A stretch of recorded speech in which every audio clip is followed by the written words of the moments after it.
ETF index mutual funds నేర్చుకుని stock మార్కెట్లో రాణించాలనుకుంటున్నారా? వెంటనే ఈ నెంబర్కి కాల్ చేయండి. Welcome to India's largest digital media network Suman TV. మనకు చాలా అంటే ఈ మధ్య కాలంలో చూస్తుంటే అందరూ అక్రమ సంబంధాలు పెట్టుకోవడం కానివ్వండి, నాకు భర్త నచ్చలేడు, బాయ్ ఫ్రెండే కావాలని, బాయ్ ఫ్రెండ్ నచ్చలేదు, నేను ఇంకొక రిలేషన్షిప్ లోకి వెళ్తాను, ఇలాంటివన్నీ కూడా మానసికంగా చాలా ఇబ్బందులను ఎదుర్కొంటున్నారు. కొంతమంది ఒంటరిగా ఫీల్ అవుతే, కొంతమంది జంట కోసము రకరకాల తప్పుతోలని ఎంచుకుంటూ ఉన్నారు. అయితే వీటన్నింటికి సంబంధించిన ఇన్ఫర్మేషన్ మనతో షేర్ చేయడానికి ఫ్యామిలీ కౌన్సిలర్ అలాగే లైఫ్ కోచ్ మాధవి మేడం ఉన్నారు. మేడంతో మాట్లాడి మనం అన్ని వివరాలన్నీ క్లియర్ గా తెలుసుకుందాం. నమస్కారం మ్యామ్. నమస్తే మ్యామ్. మ్యామ్, చాలా మంది గొడవలో ఉన్నప్పుడు హగ్ ఇస్తే తొందరగా కూల్ అవుతారు అంటారు. భార్య భర్తల సంబంధం కానివ్వండి, అక్క చెల్లిది కానివ్వండి, ఎనీ రిలేషన్షిప్, నిజమైన హగ్గుకి అంత పవర్ ఉంటుందంటారా? హగ్ అనేది చాలా చాలా చాలా ఇంపార్టెంట్ వర్డ్. యాక్చువల్లీ అది చాలా ఎమోషనల్లీ మనం కనెక్ట్ చేస్తుంది. ఒక వ్యక్తి ఎవరైతే ఉంటారో, ఎదురు వ్యక్తి ఏం తప్పు చేసినా, ఏం చేసినా, అది ఆ మనిషి మనం బాధ పెట్టినా, just you have to say 4 words. ఆ వర్డ్స్ చెప్పి హగ్ చేసుకోండి, చాలా చాలా అద్భుతాలు జరుగుతాయి. ఎప్పుడైనా ఒక వ్యక్తితో నేను తిట్టాను, లేకపోతే ఆ వ్యక్తి నన్ను తిట్టేశాడు, ఆ వ్యక్తి వల్ల నేను చాలా బాధపడ్డాను, just you SIT down for some time, cool చేసుకొని మీ మైండ్ని, say these 4 words. I love you, I'm sorry, thank you, please forgive me. ఈ 4 words మనం వాడి ఆ వ్యక్తిని ఒకసారి మనసులోకి మీరు హగ్ చేసుకోవచ్చు.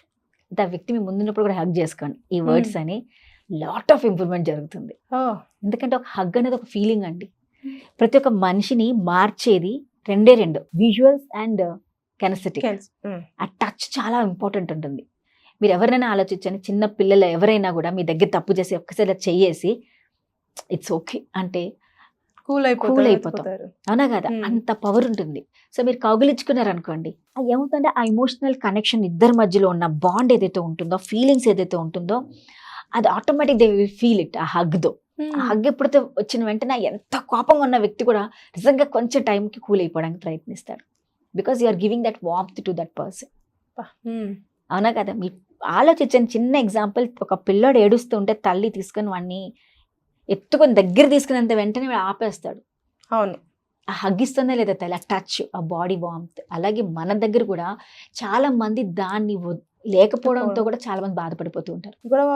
ఆర్గ్యుమెంట్ స్టార్ట్ అయిపోతుంటాయి. ఇప్పుడు నేను ఎక్కడైనా ఎగ్జాంపుల్ తీసుకోండి, మీరు ఒక వైఫ్ అండ్ హస్బెండ్ రిలేషన్ తీసుకోండి, ఇద్దరు బాగా కొట్టుకుంటారు, తిట్టుకుంటారు, ఏదో జరిగింది. లాస్ట్కి ఒక్కసారి హస్బెండ్ భార్య దగ్గరికి వచ్చి I'm very sorry, I love you, thank you, please forgive me, ఒక హగ్ ఇవ్వనండి, అన్ని మర్చిపోతాం. ఎంత పవర్ ఉందో చూడండి హగ్లో. అంటే hug will create a positivity between the people. అందుకని ఏ పండుగలోకి వచ్చినా కూడా చూడండి, చాలా మందికి ఒకళ్ళు హగ్ చేసుకుంటారు. అలా అని చెప్పాను కదండి, దానికి మీనింగ్ వేరే, అంటే డిపెండ్స్ అపాన్ ద కండిషన్ ఆ టైంలో. So hug as a magic power. దాంట్లో ఇతర వ్యక్తి నీ కోసం దిగి వచ్చాడు అన్న ఒక ఫీలింగ్ వస్తుంది, అవునా కదా? ఆ హగ్ అలాంటి పవర్ క్రియేట్ చేస్తుంది. చాలా మంది అనుకుంటారు నిజంగా అంత పవర్ ఉందా అని. నిజంగా చాలా పవర్ ఉంటుంది. మన ఆ పని చేస్తే మనకే అర్థమవుతుంది. బికాస్ మనకు ఒక వ్యక్తి మీద చాలా కోపం వచ్చింది అనుకోండి, లేదా ఆ వ్యక్తి మనం బాధ పెట్టాడు అనుకోండి, ఒక్కసారి ఆ వ్యక్తి దగ్గరికి వెళ్ళి you hug him, you feel very much better. ఎందుకంటే ఆ టైంలో నా ఎమోషన్స్ ఏదైతే ఉన్నాయో నాకు బ్యాలెన్స్ చేసుకుంటున్నాను నేను, ఆ వ్యక్తి ఎమోషన్స్ కూడా నేను బ్యాలెన్స్ చేయగలుగుతున్నాను. అండ్ ఆ వ్యక్తి కూడా అనుకుంటాడు, అబ్బా ఈ వ్యక్తి నా కోసం వచ్చాడు కదా, నన్ను ఇన్ని మాటలన్నా కూడా బాధపడుకుని నన్ను హగ్ ఇచ్చాడంటే నిజంగా నన్ను వాడు క్షమించేశారు, అవునా కదా? So that much power A hug will have. So మనం అలా అని చెప్పేసి హగ్ చేసుకొని తిట్టినప్పుడల్లా హగ్ చేయడం కాదు, అది పవిత్రంగా, అంటే ఒక ఫీలింగ్తో మీరు హగ్ చేసుకున్నప్పుడే దానికి ఒక యాటిట్యూడ్ క్రియేట్ అవుతుంది. So these things are very much కుదరదు, because you are doing the same mistake again and repeating. కాబట్టి దానికి ఒక వాల్యూ ఉండాలి. హగ్ అనేది చాలా ఇంపార్టెంట్ థింగ్, అది చాలా మంచి బాడీ లాంగ్వేజ్లో ఒక మంచి part. when I'm talking about any body languages గురించి మనం మాట్లాడినప్పుడు, this is a body language which shows these 4 words. Okay. I'm sorry, I love you, forgive me, thank you. ఈ 4 words చూపించేదే ఆ పర్టికులర్ హగ్. దాన్ని నువ్వు మనసారా అనుకొని నువ్వు కౌగిలిచ్చినప్పుడు గ్యారంటీ రిజల్ట్ చూపిస్తుంది. కరెక్ట్. నామకే వాస్తే చేస్తే అది చూపించదు, ఎందుకంటే నీ మనసులో నువ్వు అనుకోవట్లేదు కదా. అది నేను అనుకున్నప్పుడు అది పని చేస్తే దానికి ఒక రిజల్ట్ ఉంటుంది. నేనేమో అనుకోకుండా పని అయిపోతుంది అని చేస్తే పనే అయిపోతుంది, బట్ ఆ ఫీలింగ్ షేర్ అవ్వదు. సో కాబట్టి when ever you do this, ఆ ఇంటెన్షన్తో మీరు వెళ్ళండి. మేబీ పక్కవాడికి ఆ ఇంటెన్షన్ లేకపోవచ్చు, న్యాచురల్లీ వాడు చాలా కోపంగా ఉన్నాడు, చాలా విసుగులో ఉన్నాడు, బట్ మీకు ఆ ఇంటెన్షన్ లేదు కదా ఇక్కడ. You wanted to show your love to that person, your affection, your gratitude. Yes or not? So నేను చూపించేటప్పుడు ఆ గ్రాటిట్యూడ్ నాలో ఉంటే దానికి ఒక ఎఫెక్టివ్ ఉంటుంది, బికాస్ నేను చేస్తున్నాను ఆ పని. నాలో నా పని లేకపోతే ఒత్తి హగ్ ఇచ్చానంటే ఏం యూజ్ రాదు అక్కడ. కాబట్టి మన ఒక హగ్ అనేది ఎంత వాల్యుబుల్ వస్తువు అంటే అంత అద్భుతమైన ఫీలింగ్ అండి అది. దాన్ని మనం ప్రాపర్గా వాడుకోవాలి, అంతేగాని ఏదో వాడితే కానీ దానికి ఎఫెక్ట్ అయితే ఉండదు. బట్ దీనికి ఒక గ్రాటిట్యూడ్తో మీరు ఈ 4 పార్ట్స్ నేను చెప్పింది మీరు చేస్తే చాలా ఎఫెక్టివ్గా ఉంటుంది. ఓకే, అంటే చాలా అంటే హగ్గుకి అంత పవర్ఫుల్ ఉందన్నట్టు. అంతే, మనం లైఫ్లో ఏ పని చేసినా ఒక మంచి భావంతో చేస్తే దానికి చాలా యాడింగ్ అవుతుంది, వాల్యూ యాడ్ అవుతుంది. అవునా కాదా? ఒక్క చేతిలో కొంచెం అన్నము మీరు తింటున్నప్పుడు ఎవరన్నా అడిగినప్పుడు మీ చేతిలో మీ దగ్గర ఉన్న అన్నం అతను పెట్టినప్పుడు ఆ ఫీలింగ్ వేరు ఎంత ఉంటుంది.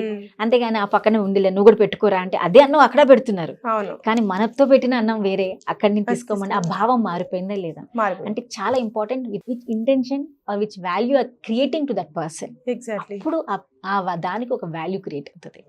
కాబట్టి హగ్ అనేది చిన్న వస్తువు, అదే నేను చెప్పాను, హగ్ అనేది చాలా పవర్ఫుల్ గా మనం వాడుకుంటే ఎన్ని దెబ్బలాట్లు మనం సాల్వ్ చేసుకోవచ్చు. కాన్ఫ్లిక్ట్ మేనేజ్మెంట్ అన్నది ఈజీగా రిజాల్వ్ అయిపోతుంది. అందుకే మన చిరంజీవి మూవీ ఎంబీబీఎస్ దాంట్లో చూసారు కదా, శంకర్ దాదా ఎంబీబీఎస్ లో ప్రతి చోట హగ్ చేస్తూ ఉంటాడు.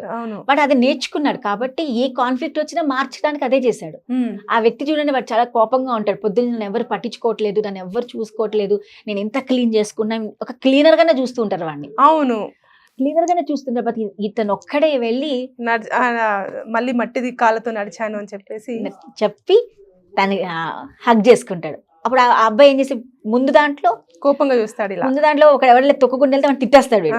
బట్ వీడు ఎప్పుడైతే తొక్కుకుంటూ వచ్చి వీడిని హగ్ చేసుకుంటాడో, సారీ అయినా పర్వాలేదు అయ్యా నేను తుడిచేస్తా అంటాడు. అంటే చూసా మనుషులు ఎంత చేంజ్ తీసుకొచ్చింది ఒక hug.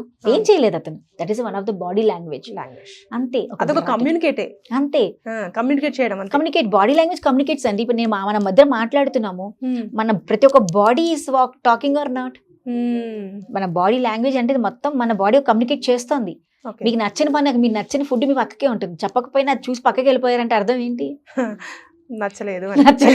So these things actually body is a wonderful, ఒక మంచి ఇన్స్ట్రుమెంట్ దేవుడు మనకి ఇచ్చాడు, దాన్ని ప్రాపర్ గా వాడుకుంటేనే దానికి ఒక వాల్యూ ఉంటుంది. వాడుకుంటే అది వ్యర్థం అయిపోతుంది. అంతే కదా, ఏదైనా అంతే. So please use it in a proper way.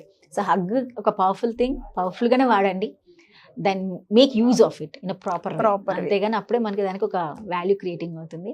And నిజంగానండి చాలా మందికి ఇది మీరు చాలా వరకు ఇప్పుడు ఈ హగ్ని they are using in psychological ట్రీట్మెంట్స్లో. ఎవరైతే పేషెంట్స్ చాలా డిప్రెషన్స్లో ఉంటారో, సుసైడల్ అటెంప్ట్స్ చేస్తూ ఉంటారో, అలాంటి వాళ్ళందరికీ కూడా వాళ్ళకి ఒక ప్రోగ్రామింగ్ జరుగుతూ ఉంటుంది. అలాంటి దాంట్లో హగ్గింగ్ హగ్గింగ్ అనేది ఒకటి పెట్టుకుంటారు. అంటే వాళ్ళు చేసినప్పుడు వాళ్ళు హగ్ చేయాలి, సిగ్మెంట్ పెట్టుకుంటారు. సో దట్ ఆ వ్యక్తికి నేనున్నానని భరోసా ఇస్తూ ఉంటారు. ఈవెన్ దట్ పర్సన్ ఈజ్, అతను ఎంత వద్దంటున్నా వీళ్ళు వెళ్ళి కంపల్సరీ వాళ్ళు కొట్టి హగ్ చేస్తే వాళ్ళకి చాలా రిలీఫ్ వస్తూ ఉంటుంది. And that has to be done by every one. మన ఇంట్లో కూడా మన పెద్దవాళ్ళు కూడా ఒక్కొక్కసారి చాలా తప్పులు చేస్తూ ఉంటారు, లేకపోతే మనం కూడా ఒక్కొక్కసారి తప్పులు చేస్తూ ఉంటాం. ఒక్కసారి ఈ హగ్ వాడామనుకోండి, అంటే నేను సరెండర్ అయిపోయాను, so sorry for what ever I have done, I'm surrendering in front of you అంటే ఆ పెద్దవాళ్ళకి చాలా హ్యాపీగా ఫీల్ అవుతుంది. అవునా కదా? అందుకని ఇవన్నీ కూడా అప్పటి నుంచి ఉన్న కల్చరే మంది, కానీ మనం దీన్ని కరెక్ట్గా వాడకం. So hug is a powerful tool, use it when ever it is needed. దాన్ని అప్పుడు ఏ ప్రాబ్లం అయినా సాల్వ్ చేసేది హగ్ ఒకటే చాలా వరకు. Thank you, ma'am. Thank you so much.